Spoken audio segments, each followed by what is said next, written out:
pink is like, it is big. The NFL is going pink. Everybody is going pink. But we need to follow through with the pink, and we need to most definitely, ladies, do your mammograms, do your breast self-examinations, do whatever you can to lower your risk of breast cancer. I have a very special guest in studio with me today, and I am excited that I am starting my Pinktober off with Dr. Ebbie Jackson, legendary, iconic Dr. Ebbie Jackson, who is also a breast cancer survivor, and she is here to share her story with us. And Dr. Jackson, welcome to the Pink Press. Melissa, good evening, and thank you for inviting me. It's a pleasure to be here. I'm going to take a picture, of course, so that everybody could see how lovely you are. In your pink, you make me feel like I need to go home. My pink is like purplish. But welcome, and I'm happy that you are here to share this and begin this October with us. And the Pink Press is also going to celebrate one. So you are like my anniversary, my Pinktober, everything wrapped up in one. We're doing it. We're doing it. So tell us a little bit about Dr. Ebbie Jackson before we jump into this story. Dr. Ebbie Jackson is wife to Theodore Sr. and mother to Theodore Jr. She's a member of East Street Gospel Chapel. That church has always been a big part of my life. Oh, nice, yeah. And then I'm a busy lady involved with so many different things. Yeah. But I realize that God has placed a calling on my life to help, to support, encourage, and that is what I do on a daily basis. Wow. Unbelievable. You forgot the most important part, and the part that I can't wait to talk about. You're also an author. Oh, yes. Sometimes I don't even remember that, believe it or not. But, I never even started out to think of becoming an author. But one of the things that always resonated in my mind, Dr. Miles Monroe, and I have to give kudos to him for this. I was listening to him one time, and he said, there are so many Bahamian stories in the grave. He said, we need to write. And for me, I always said, I don't have anything to write about. I mean, I would love to write, but I don't have anything to write about. And the Lord gave me a story. Yeah. You have an amazing story, and it's a story that every woman needs to pay attention to. And it's a story that is definitely impacting our Bahamas. And I can attest to the fact that you are so very involved. So tell us a little bit about when you were first diagnosed. I'm feeling a bit overwhelmed right now, Melissa. But coming from a family history of cancer is significant. Oh, yeah. I have seen family members go through the ordeal and die from the disease. Wow. So for me, it's intimate. Okay. My mom was the last person close to me that passed, which is 25 years ago. Okay. And after she passed, my sister and I, we were like, okay, we're okay. Yeah. And, people would say, you all need to pray that curse out of your family or whatever. Yeah. And I'm like, we don't have a curse. We have a condition, you know. So about 18 years later, almost 20, I was diagnosed. Okay. It was January of 2010. Now, just a little brief history before that. I started running in my early 40s. Okay. I've always been involved in exercise, physical fitness. I'm trying to eat right, but of course, I suffered from sugar addiction. Okay. I love sweets. Yeah. I mean, the cakes, I don't need food. Just give me the dessert and I'm happy. Okay? So I started running to continue to manage my lifestyle, and I was trying my best to manage these things. Right. I got into marathon running. Mm-hmm. And of course, with marathon running, your diet has to include high carbs. Right. Okay. Yeah. But the right type of carbs. High carbs, right. Yeah. But for me, not having the education at that time, I still used to enjoy the good carbs and the bad carbs. So I did my first half marathon in November of 2009. Mm-hmm. And after that race, I said to my running partner, it feels like something is bearing down, okay? And it was a concern. However, I was a person who did mammograms consistently every year. Knowing the family history, that was something I did. Yeah. I went for my first mammogram at 35 when I was in the U.S., but they Okay. told me, no, you're too young. Mm-hmm. You need to wait until you're 40. Okay. So I started doing them consistently. Okay. Having my checks, everything is fine. Yeah. And they're amazed that I can manage to keep my weight the same. Every year, the weight was the Right, same, yeah. you know, and I felt good, felt healthy, and I thought everything was okay. However, I remember rolling over in bed after the race, and I said, boy, my breast tissues are getting hard. Yeah. But of course, they're telling me, you're now into menopause, premenopause, so Right. these are the changes that are occurring. And I would Right. do self-examination, so no lumps, just the fact that the tissues just felt hard. Mm-hmm. Anyhow, fast forward, you know, at the end of 29, my prayer on watch night was, Lord, do whatever you need to do to draw me closer to you. Ooh. Okay? That was Yeah. my prayer. Yeah. Because, you know, I'm like, Lord, I want to focus more on you and let you direct my life. Mm-hmm. Well, 2 weeks later, okay, I had difficulty raising my right hand. Wow. And at that point, I said, I knew something wasn't right, and then I felt my breast tissue felt hard, really hard. And then I just saw this vein that now protruding Right. right at the top of my Right. chest, headed toward the Right. breast. So in my heart and mind, I said, I'm hoping it's an infection, you know, Right. but it could be cancer, knowing the family history. Right. I didn't say anything to anyone, and a friend of mine came to visit me at my office, kind of saw my face or whatever, asked me what happened, and I just shared it. Mm-hmm. And then they called the doctor. I could have called the doctor myself, but I just wasn't moving, Right. you know? Right. And the doctor said, listen, go tomorrow and do a mammogram. Went the next morning, did the mammogram. The mammogram came out fine. However, when I started telling them about family history, they said, okay, you need to do an ultrasound. Went, did the ultrasound. I mean, right afterwards, did the ultrasound. And once I start something with me, I need to know. Yeah. You know, once I got past that initial Yeah. phase, I needed to know. So went, did the ultrasound right after the mammogram, and I said to the technician, listen, I need to speak to the doctor because now I need to know. He called me in his office. He looked through my previous mammograms. Every one of them were fine Right. for the last 5+ years. Right. But when he looked at the ultrasound, he said, there is this undisclosed mass. Okay? So at that point, I knew something. It was either yay or nay. Right. He said, we have to do MRI. I said, when could we do it? He said, you come back this afternoon, I'll do it for you. Right. Went back that afternoon, did the MRI, and he said, wow, your entire breast is a tumor. Okay? He said, if it's cancer, you probably need to do surgery. However, let's wait for the results. I said to him, you know, well, at that point, I was supposed to travel to India. This is now January. February, I was supposed to go to India on missions for 2 weeks. Right. So I said, I am going to India. He said, well, okay, give or take. You could go. It wouldn't matter. You know, by the time you get back, you could deal with it. Fine. So there was no pain or No pain, no just physical hard pain? Right, tissue, right. and then there was this blood vein, vessel now right, that's right, protruding. right. Okay. So that's the time now I started telling family members, and of course, in my family, nobody survived cancer. Wow. Everyone we knew passed away with it. So the Right. minute I said that, we're thinking death. Yeah. Okay, Yeah. death.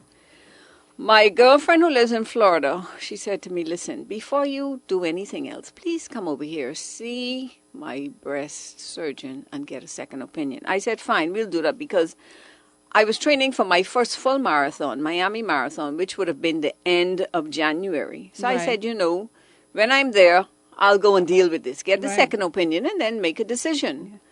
Of course, the results came back the week before I left saying, yes, positive for breast cancer. Okay. I traveled for the weekend for the marathon, and then I had an appointment to see this breast surgeon. So you did the marathon. Listen to me first now, Melissa, before we get to that point, okay? Okay. Now, being in business, every time I go to Florida, I have to do business. So I said, you know what? I'm going to go do my business, and then I'm going to schedule that appointment for the end of the day. But it was just like the Holy Spirit speaking to me saying, no, you make that appointment first thing. Wow. So my appointment was 9 a.m. that morning, that Friday of that weekend. Yeah. The marathon is Sunday. So Yeah. Friday, I saw him. Yeah. When I got in his office, my husband and I, we went over. When I got in the office, the doctor examined me, and then he said, what did they say in Nassau? So I told him. He said, surgery. He said, if anybody cut into your body right now, it's like pouring gasoline on a fire. And that's when I broke down, because I was like, Lord, I am thankful for where you're leading me and how you're leading me. Yeah. Okay, so now this is first thing in the morning. After that visit, well, he said, listen, you have to do chemotherapy immediately. He said, this is a must. He got on the phone, called an oncologist, said, I need you to see this patient that I have in my office today. Our appointment book was filled. He said, no, if she's your last patient today, I need you to see her. So they scheduled me for 4:30 that afternoon to see the oncologist. I don't know if we did any business after that, because after that, my husband and I, we just kind of drove around the rest of the day, just waiting for this appointment at 4:30. Got to the oncologist's office, everyone's gone. She came in. She started a family tree. She's like, tell me about your family. And when I started, she's like, oh my goodness, how did this happen? How did you miss? How was this one missed? And so on and so forth. In any event, she said, listen, we need to repeat your biopsy. I need you to go home to Nassau, get your business sorted out, and you need to be back here in a week to start the process. Right. Now, I asked my surgeon, I said, well, I've been training for a marathon, which would have been that Sunday. He said, I said, Yeah, men are at higher risk for prostate cancer. Definitely. Right. So, after the talk, my husband felt that it was just too much information for our son at that time. Okay. And the thing about it is, my son struggled with his weight. Okay. From he was a child up until grade 10 or so, he struggled with his weight. And but the oncologist said to him, son, two things you could manage or control. You can't control your genetics, but you can control lifestyle and diet. Yeah. Exercise and what you eat. Yeah. Yeah. And that made an impact in his life, because he changed his life totally around in terms of his. Now. Oh, when you see him now, it's amazing. I saw a picture of him the other day on your page, and he is fit. He made up his mind that he was going to get rid of excess weight, and that he was not going to eat foolishly anymore. Okay. So it impacted him in that sense. Okay. Now, when I went back after the 6 chemo treatments, 2 weeks later was supposed to be the surgery for the mastectomies. As usual, I said, no, I'm traveling ahead of my husband. He was coming after me for the surgery. So I went over to do business, because even though I'm doing these things, I still have to operate my business whenever I was able. Yeah. But it's just like the Holy Spirit said to me again, no, you go to that appointment first thing. Yeah. And deal with these things afterwards. Right. When I got to the doctor's office, as I walked in, the receptionist said, we have been trying to find you all morning. Yeah. She said, the doctor needs to speak with you immediately. So I'm like, oh, Lord, what next? When I got in the room, she said to me, we have to cancel the surgery, because when your x-rays came back, there is now a tumor growing on your lungs. So we don't know if this is breast cancer that is metastasized to the lung, or if you're developing lung cancer, but there is this tumor. Now, amazingly, after 3 months of chemotherapy, the mass in my breast went from 10 centimeters to less than 2 centimeters. Wow. And the oncologist wanted to do surgery after. I said, no, let's just get this chemo business out of the way, because chemotherapy treatment is rough. Yeah. And I did not want to go through surgery and then continue on with chemo. I said, no, let's finish chemo and then let's go to the next step. Right. So, yes, that morning she said, there is this mass that's been growing on your lungs and we're not sure. So we need to cancel this surgery in order to find out what is what. Wow. When she called my breast surgeon, he said no. He said, when she started the process, breast cancer was the first thing, so let's continue the surgery, and then after that, we need to figure out what's happening with the lung, and she'll have to have surgery for that after that procedure. Yeah. So, listen, that was the first time I was like ruffled. Okay, I mean, I was in that office, and I'm like, Lord, what is next? What is this? Yeah. So I told him, give me a few minutes, and I went outside. Okay. Now, I decided that I was going to meditate on Psalm 91 Yes. for this process. Yeah. Okay? Yeah. And I went outside and I pulled that out and I started meditating on that. He that dwelleth in the secret place of the Most High shall abide under the tabernacle of the Almighty. And I had to do that to really calm myself down. And afterwards, went back in, I said, okay. She told me, the surgeon said, no, we're going to do this surgery. Yeah. And then you have to deal with the lung afterwards. So, called my husband, told him what was happening. He came. The surgery was the next day, actually. Mm-hmm.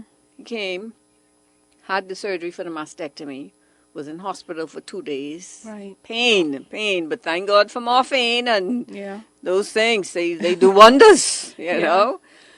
Was discharged, and of course, you know, you left with drains in your body that you have to manage. Okay. And but being the determined person I am, Melissa, once I got out of, and that's the one thing now, with medicine now, once they do surgery on you, they expect you to be up and moving. Yeah. You know, lying down and No. saying, oh, No. no. They got me up and said, you have to move. Yeah. You have to re-engage your body. Yeah. But when I went home, I was staying in Florida at home, I said, you know what? I'm going to start to try to help myself. So I would get up and walk from the bed to the front door. Next, I went from the bed outside. Yeah. Then to the corner. And then around the block. And I just kept moving and moving. Now, so I recovered from that, had the drains removed, recovered. And then the next step was this mass on the lung. She said, now I'm going to send you to 2 lung specialists so they can see you and make a decision as to what's going on. Saw both of them, they said they don't know what it is. The only way to find out, I have to go in. They have to go in. Operate, take it out, test it. And you just had an operation. Just had an operation. This is now like 5 weeks later. Oh. Okay? So that surgery was scheduled. Now, by this time, I had people praying for me worldwide. Okay? Everybody was petitioning the throne of God on my behalf. And that's why I say to people, when you have an illness or sickness, that's not for you. No. Don't keep it quiet. No, yeah. I mean, one lady said to me, my friend said, we can pray for you so much that God can get tired of hearing your name and he can say, I have to do something on our behalf. Yeah. But I have friends in Africa, I had in India, in the Caribbean, in the Bahamas, the U.S., and everybody was praying. Yeah. I remember the Sunday before the surgery, because the surgery was like that Monday. Surgeon said to me, you will be my first patient if I don't have, because I saw a vascular surgeon. He said, if I don't have no heart patient, no cardiac patient. That Sunday I had the opportunity to speak to my church via the internet. And I was told the tears that were streaming down people's faces as I was talking, because I was telling them, listen, I don't understand this. Yeah. I don't know what's going on, but I have to follow the process. Yeah. Surgery was scheduled for the next morning. Got there that morning, like around 5 o'clock. Sure enough, there was a cardiac patient. Okay. So they got me prepped, and I was prepped from about 6 a.m., and my surgery was not until 5 p.m. that afternoon. Wow. Oh. Okay? Yeah. That time, everybody calling. What's happening, you know? And I'll never forget when they wheeled me in there, because my surgeon and the Lord gave me such good doctors. I can never forget them. They were so kind, compassionate, concerned, you know. He said, listen, I'm going to use a robot on you. He said, because you're having so many procedures done, and you're a young woman. Physically, when this is all over, you still have to live. Yes. Okay? Definitely. So they tried to use as minimal procedures as possible, invasive, to make sure I didn't have much scarring as a woman, you know, because that's important. That's important, yeah. And he said, we're going to use a robot on you. We're going to go into the lung and we're going to do a wedge section and cut it off, and we have to test it. So by 5 or so, I remember seeing them wheeling this big robot into the OR. And I said goodbye to my son and husband and went inside. Surgery may have been about 3 hours, I'm thinking, because when they woke me up in recovery around about 8 something, the surgeon tapped me and he said, "You're going to be okay." He said, "You're going to be okay." He said it wasn't cancer, it was TB. Melissa, I said to him, I don't even know. I said, "TB?" I said, "Are you serious?" That time in my mind, I'm thinking, Lord, how many people did I infect? Because now Yes. I have TB. Yeah, yeah. Okay? But believe me, it was like a movie. In about 5 minutes, they said, you have to be isolated. You're going to be quarantined. And nobody can visit you other than your son and husband. And when they come, they have to have on a full suit. Wow. Okay? So they wheeled me off into isolation in ICU, locked me down, could not leave that room. My husband and son were the only two allowed to come in, and they were full mask pretty much. And then they said to them, "Listen, you both now have to test." Oh, gee, Okay? wow. So I was isolated and locked down for a week. Yeah. Okay, and it was a horrendous process. But they released me a week later after testing me again and again because they found that the TB was not active, Okay. but it was there. Right.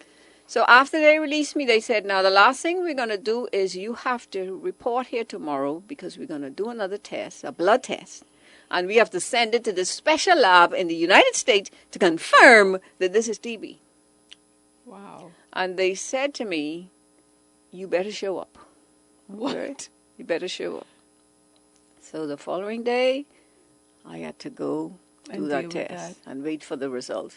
Wow. So still in the U.S., so again, once they were finished with me, I started walking to the end of the room, and then Yeah. to the door, and then Yeah, outside, and then around the block, and Yeah. kept going around the block, Yeah. trying to regenerate my muscles and my body to continue to be active. Wow. That is amazing. Gee. And then it continues. While I was there, getting ready now for radiation, this would have been September. I had to do 8 weeks of radiation, 5 days a week. So I came home for a little break, and then I went back. Now, by this time, every time I had to do major surgery, my son was either out of school on break or something. That's just how the Lord allowed it, that he Yeah. was there to see mommy go down and mommy come up. Right. And I remember after the second surgery, and I'm walking around the hospital, and he's like, "Come on, Mama, this ain't the mother I know. Come on." And he's tried to encourage me to keep moving. So September came, I returned back to the U.S. for 8 weeks of radiation. Halfway through the process, the results went to the Broward County that I had TB. Those people came behind me, quarantined me, Again. sent for me. I had to report to the Broward County Health Department. The doctor saw me, and she said, "Now, you have to start TB treatment today." She stood in front of me and made sure I took those 13 tablets to be sure that I was going to be compliant. She said, "And if you don't, we will send you home out of this country and you will not return." Oh, wow. So they used to send their van for me every day Wow. to take me to the clinic, To take the tablets. to take the tablets, to do the x-rays, and to make sure. And Melissa, one of the tablets, I can't remember the name, my oncologist said to me, "Be careful of that tablet." She said, because I had a patient who went blind from it. That one I stopped. Okay, they didn't know I stopped that, but I stopped that particular one. Do you know that the TB treatment to me was worse than chemo? Oh, wow. So I did start they stopped the radiation, and I started the TB treatment, and then they allowed me to continue the radiation treatment. But I did TB treatment for 4 months. Wow. And it was sickening. Okay. Jesus. So my body went through that process. And then after that, this is now into November, the doctor said you have to do one more surgery. Because you're BRCA positive, that means you have to take out your entire reproductive system. Yeah. We have to shut you down because Fortunately, I was HER2 positive, which was good in one sense. And, I remember in February, as we were waiting for the results, because the doctor said to me, she said, you know what, we need to know the type of cancer. She said, because not all cancers can be treated, Right. especially with chemo. Right. She said, if you are positive, we could help you. She said, but if you're not positive, only God could help you. Yeah. She said it to me just like that. So we were waiting for the test result. I will never forget sitting in the vehicle that we were driving. My husband went into like a Kinko's to do something, a FedEx place, and I'm sitting, my phone rang, and it was her number. And I'm saying, Lord, just take control. And her reception said to me, she said, Miss Jackson, your results came back. You're HER2 positive. We can start chemo treatment tomorrow. Wow. That was like a burden lifted, because if it wasn't, then we had to decide What next? what next, Yeah. So by November, she said, you have to take out your reproductive system. So the last surgery I did was I had to have my entire reproductive system removed. Yeah. And of course, too, the doctor used a robot in that process, because this is Yeah. now the 4th surgery Yeah. in 1 year. Finished that, and for that particular surgery, they had to pump me up with gas. Okay? After the surgery, talk about pain, because now I have all this trapped gas inside of me. Yeah. And the only way to get it out, I have to walk, I have to move. Yeah. I was like an elderly person, Wow. just in dragging myself, trying to get along. But I used to go to the mall, and that Christmas it was very cold. That was an extremely cold Christmas. Wow. So I asked him, take me to the mall. And I just used to drag myself around the mall to walk, just to try to get rid of the excess gas. Yeah. So I left Florida about the 24th of December. And my oncologist said to me, you can go home and resume your life now. Wow. So that year will be etched in my mind forever, Forever. 2010. Yeah. And it continues. That's 8 years, eh? Yeah, 8 Yeah. years today. Since then, I've had 2 other major surgeries, because I did reconstruction. Okay. And those, the thing about it is, after I had to wait a year, because my doctor said, my oncologist said, you've been through so much, Yeah. no more that's surgeries a for your lot. body right now. So I waited That's a year. like 3 major surgeries in 1 year? Yeah. And Wow. then to the factor of having to do the biopsy, repeat Right. that, Right. So I went to see, strange enough, my roommate from university. She was following my progress. She was watching CNN one evening, and this lady was a fitness instructor who was diagnosed with breast cancer. And she wanted to do reconstruction, went into this hospital that specializes with this in Louisiana. And the doctor said to her, you have no fat. You have to gain weight for the surgery. Right. Okay? And I ended up in the same process. I was thinking I had fat on my butt. Okay? You saw it. And so, right. So she sent me that information. I said, I need to check this place out. Made an appointment for a consultation when I went there. And I'm thinking, yeah, my butt could handle this, Yeah. The surgeon said to me, you have no fat on your body. You need to go home and Wow. gain weight. 20 Wow. pounds. Okay?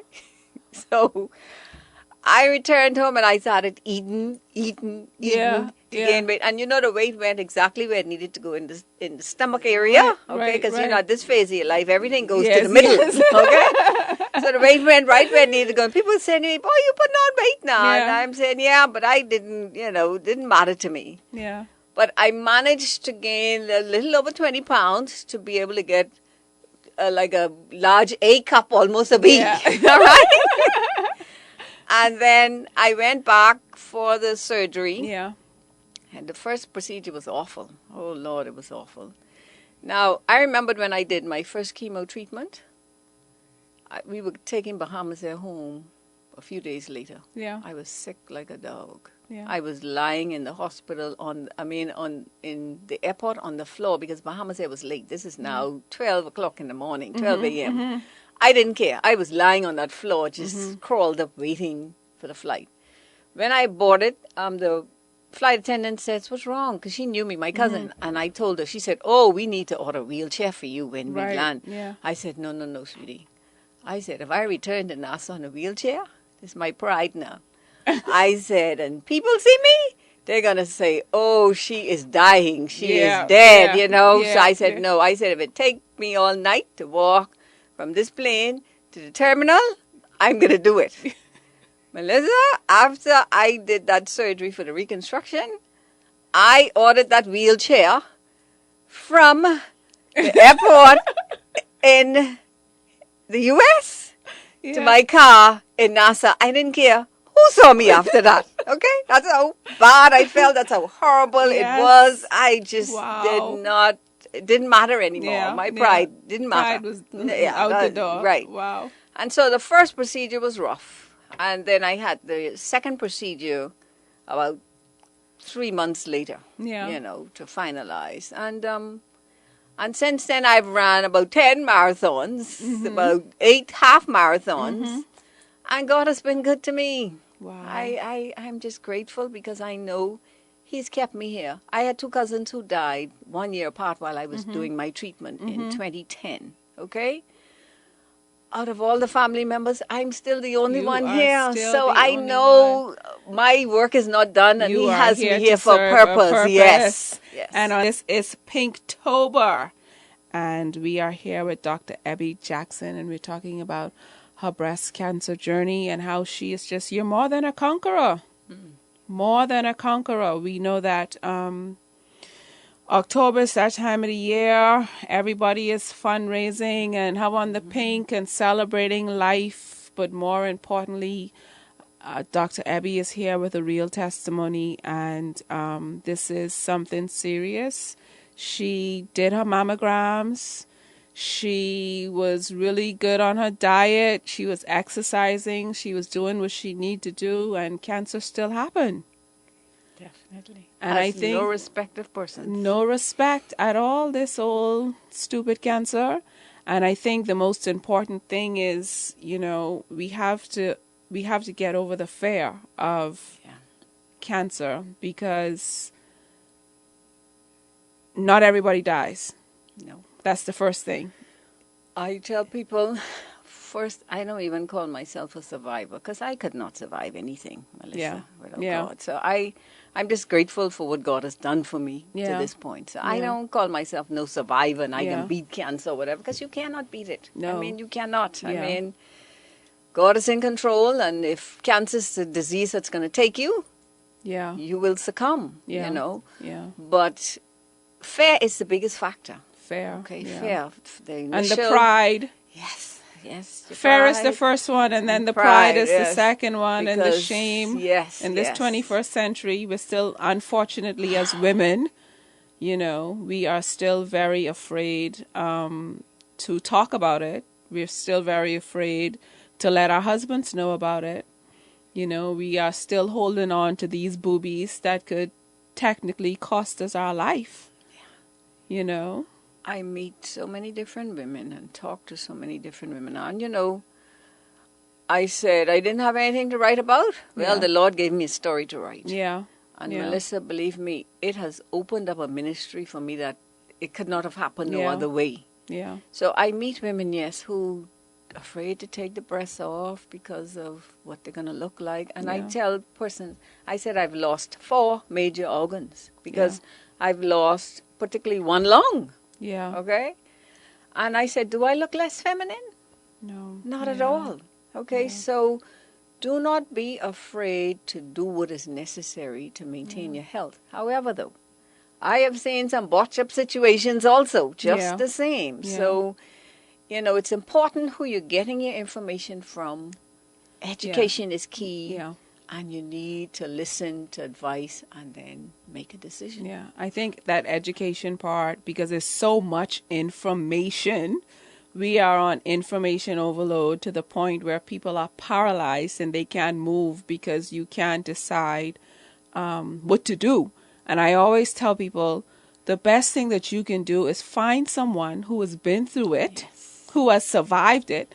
Don't go to someone whose cousin, uncle, auntie, daughter died from it, and they are angry because they're not going to give you the best advice, you know, because of that anger. You know what bothers me also? When persons have to make a decision, say for chemotherapy, and somebody who's never been through the process tells them, no, don't do that because what they heard and what Because they of see. what they heard in Please treatment. And, do yeah. not take advice from Yeah. anyone who's Yeah. not walked the road Yeah. or been through the Yeah. process. Now, you could take it, but don't take it and act on it, Yeah. because unless you've walked that road, even though I saw cancer in my family in the past, I never really even gave much advice on it. My Yeah. mom went through years of dealing with cancer, Yeah. and it was rough, okay? But I never gave any advice. But after going through it myself, I'm better able to advise or to make recommendations. But when you hear people telling you information and they've not walked the road, please So let me don't ask listen you, to it. based on what you saw your mom go through and you making the decision that you were going to do conventional treatment, like what made you okay? Because I know you did your research. Melissa, let me tell you something. You know what I'm grateful for? That it was 20 years later when I was diagnosed. Yeah. Because when my mom was diagnosed, everything was cut the breast off and then do chemo and Wow. radiation afterwards. Yeah. Okay? So Yeah. we were still stuck in that mode of treatment. Yes. Okay, and I yeah. probably would have done it myself, because when I was first diagnosed, one or two persons said to me here, you know, we've had good success rate with women with cancer here, so you can stay here and do it. And I was getting comfortable with that. Yeah. However, yeah. it's just how the Lord led Yeah, me, because yeah, my yeah. girlfriend said, please, before you do anything, come and get a second opinion. Yeah. And that kind of directed me as to where I needed to go. Yeah. Now, as I was going through the process, I didn't read too much stuff on cancer, you know. I didn't I either. didn't want to I hear... listened to my doctor. Yeah, I didn't want to hear too much and read Like, about no I cancer. listened I'd to seen my it long doctor. enough. The first person I saw succumb to cancer was my cousin, my mother's niece, Right. and my mom were the same age. Right. This lady died at about 34, 35. She was over 200 and something pounds as a Wow. big, robust woman. Yeah. And when she died, she was about 97 pounds. The pain that she went through, back in the day when Torme's pharmacy was on Wolf Road, my aunt used to go there and cry and plead with Mr. Torme's to give her some morphine to give to her daughter who was suffering from cancer. Yeah. So I saw cancer just rip through my family members. My closest cousin to me, Sharon Johnson, died at 35 with breast cancer. Wow. Her mother succumbed to cancer. I Yeah. mean, I saw it come and go, so I didn't need to read about it. Yeah. I saw what it could do. Yeah. However, conventional treatment had improved 20 years later. Yeah. So it was not surgery then. Yeah. No, it's treatment, then surgery. And so Right. I thank God for that. I thank Yeah. God for the improvements Yeah. that have been made in medicine. Else, who knows? Yeah. And you know, the reality is too, we so like to talk about the cure.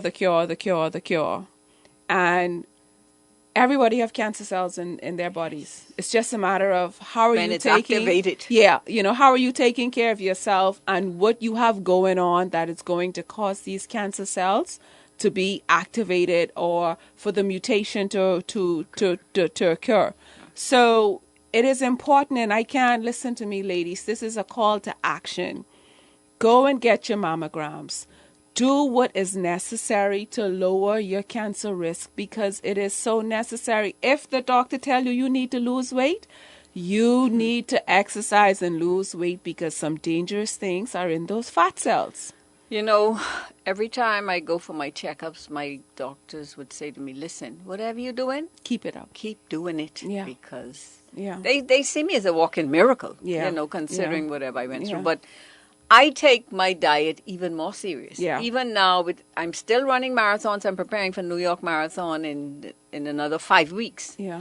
I have to eat carbs, Yeah. but I'm eating better carbs now. Right, I'm right. trying A my higher best quality, to yes. minimize Yeah. sugar intake in my And body. sugar- Because listen that's to key. me. That's important. Dr. Ebbie, since I have started my full-fledged journey at Solomon's Fresh Market, and I am all into the nutrition, and I am doing the research, and listen to me, as I remember I read something last night, and it was just on fruits, actually. You know what I'm saying? And the amount of sugar that's in fruits, and how important it is when you are curing disease to be on a more plant base. Yeah. And following the protocol of this is what you need to do. And let me tell you all, Bahamas, please, we got to get it right with this diet situation. We got to get it right with the Lifestyle. nutrition. Lifestyle is so important.